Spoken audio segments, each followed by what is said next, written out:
हाय दोस्तों, मैं Mohammad Mudassar Hussain MN socialist channel में आप तमाम लोगों का बहुत बहुत स्वागत है। इस्तकबाल। दोस्तों, आज हमारे मुल्क में, हमारे माशरे में, हमारे समाज में जो सबसे बड़ा मसला है वह है कोविड-19 का। इसलिए दोस्तों, मैं आज के टॉपिक में बात करूंगा कोविड-19 के बारे में, लॉकडाउन और इसमें हमारी क्या क्या जिम्मेदारी है। तो दोस्तों, कोविड-19 के बारे में कुछ मैं बता दूं, कुछ अहम पॉइंट्स बता दूं। अकॉर्डिंग टू डॉक्टर्स, दोस्तों, corona virus disease is a pandemic disease. ये एक महामारी है, ये एक वबा है। दोस्तों, आप लोगों ने सुना होगा किसी ज़माने में हमारे मुल्क में हैजा प्लेग जैसी महामारी फैली थी। इसी तरह से आज जो है कोरोना वायरस एक महामारी की शक्ल में हमारे देश में है, जो पूरे देश को ही नहीं बल्कि पूरी दुनिया को परेशान करके रखा है। तो दोस्तों, मैं बता दूं कि ये बीमारी सबसे पहले चीन के शहर वुहान से फैली। दोस्तों, वहाँ पर आउटब्रेक के वक्त में बहुत सारे लोग वहाँ पर गए हुए थे, बहुत सारे देश के थे।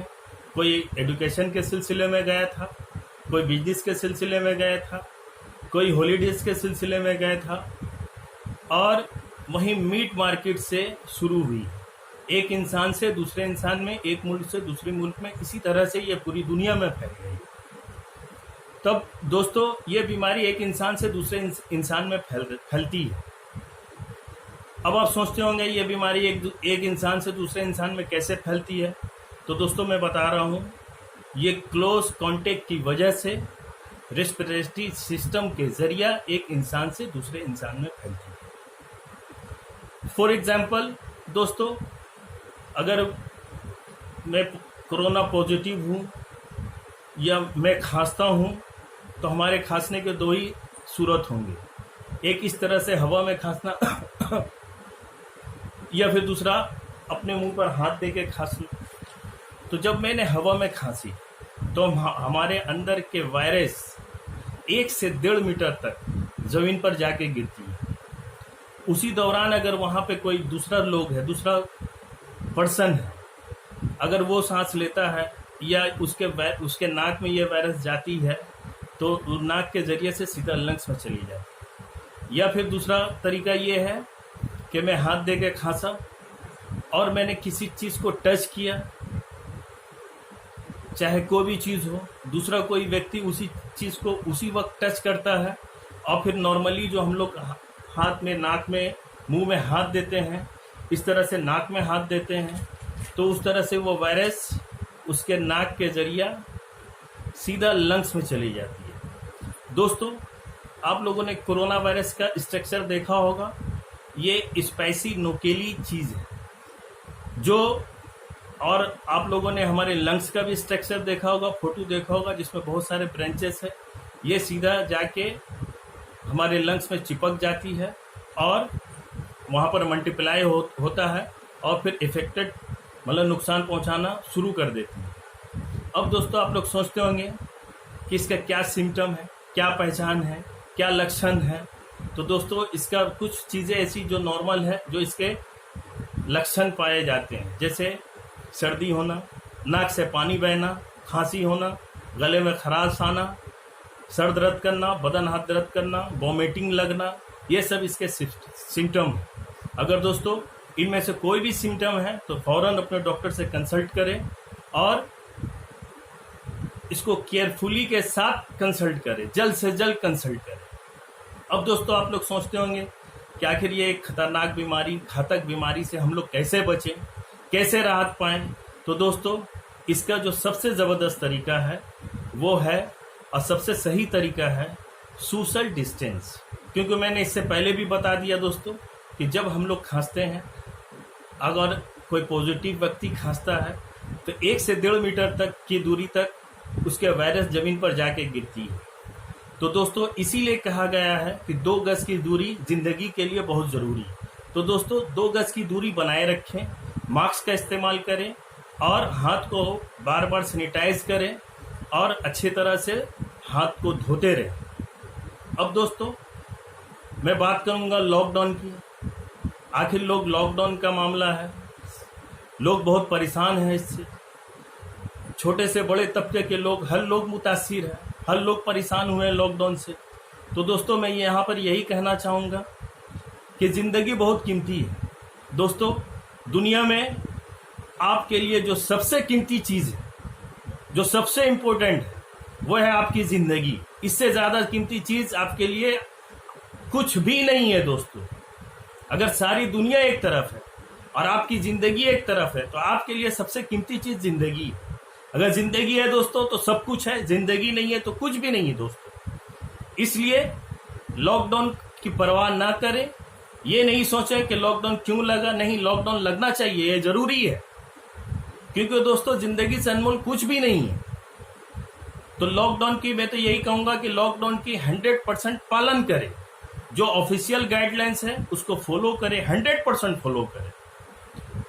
और मैं यही कहूँगा कि इस लॉकडाउन में बहुत सारे लोग परेशान हैं, तो सरकार, चाहे वो राज्य सरकार हो या केंद्र सरकार हो, उसकी पब्लिक को मदद करनी चाहिए, जनता की मदद करनी चाहिए। और हम लोग अपने आप को बचाए रखें इस लॉकडाउन के जरिए, क्योंकि दोस्तों भीड़ होने से, लोग एक जगह जमा होने से ये बीमारी फैलने के बहुत ज़्यादा इम्कान है, बहुत ज़्यादा रास्ता है। इसलिए जितनी कम भीड़ होंगे, लोग अपने घरों में रहेंगे, उतने ही ज़्यादा सेफ रहेंगे। तो दोस्तों मैं यही अपील करूंगा सरकार से, चाहे वो राज्य सरकार हो चाहे केंद्र सरकार हो, कि पब्लिक की मदद करे, जनता की मदद करे। मैं जानता हूं दोस्तों इसमें हर तबके के लोग मुतासिर हुए इस लॉकडाउन से, खास के जो रोज़ कमाने खाने वाले लोग हैं, मजदूर लोग हैं, वो लोग तो और भी ज़्यादा परेशान हुए। बहुत से का हालत बहुत ज़्यादा ख़राब है। तो दोस्तों यही बात मैं कहना चाहता हूँ कि इस हालत में हमारी क्या क्या जिम्मेदारी है। दोस्तों आप लोगों ने मंजर देखा होगा, बहुत से लोग ऐसे हैं जिनके पास खाने को नहीं।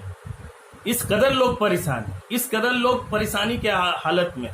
एक तरफ इस बीमारी का मसला है कि इससे बीमारी से कैसे बचा जाए, दूसरी तरफ माशी मसला है, लोग, गरीब लोग, मजदूर तबके के लोग किस तरह खाएं।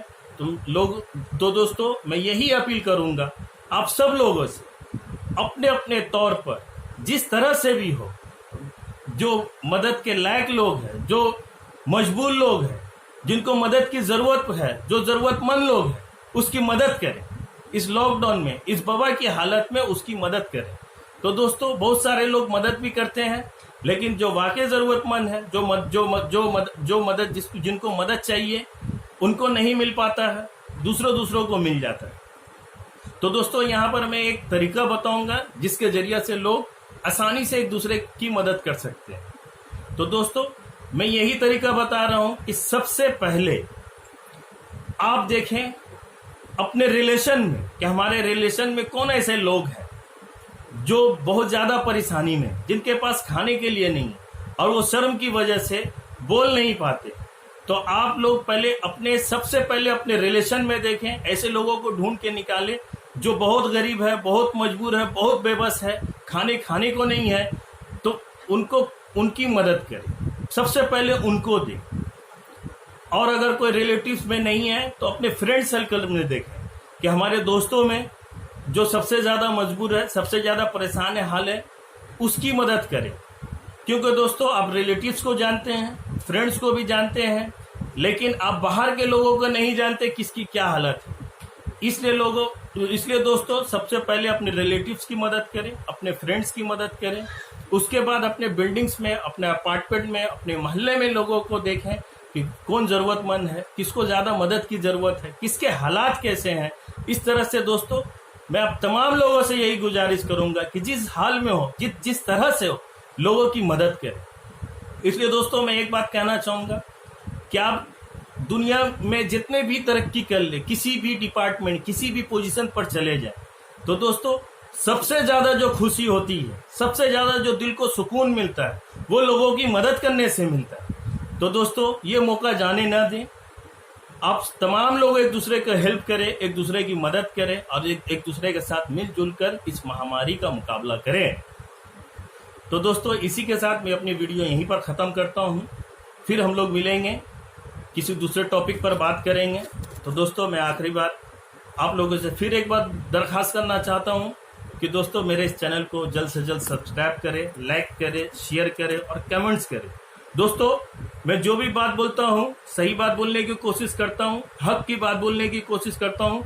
दोस्तों मेरी इस बात को ज़्यादा से ज़्यादा दूर दूर तक पहुँचाएं, दुनिया के कोने कोने तक पहुँचाएं, ताकि मैसेज ऑफ ह्यूमैनिटी, इंसानियत का पैगाम दुनिया के हर लोगों तक पहुँच सके। इसी के साथ मैं अपनी वीडियो को ख़त्म करता हूँ। दोस्तों बहुत बहुत शुक्रिया। जय भारत, जय हिंद।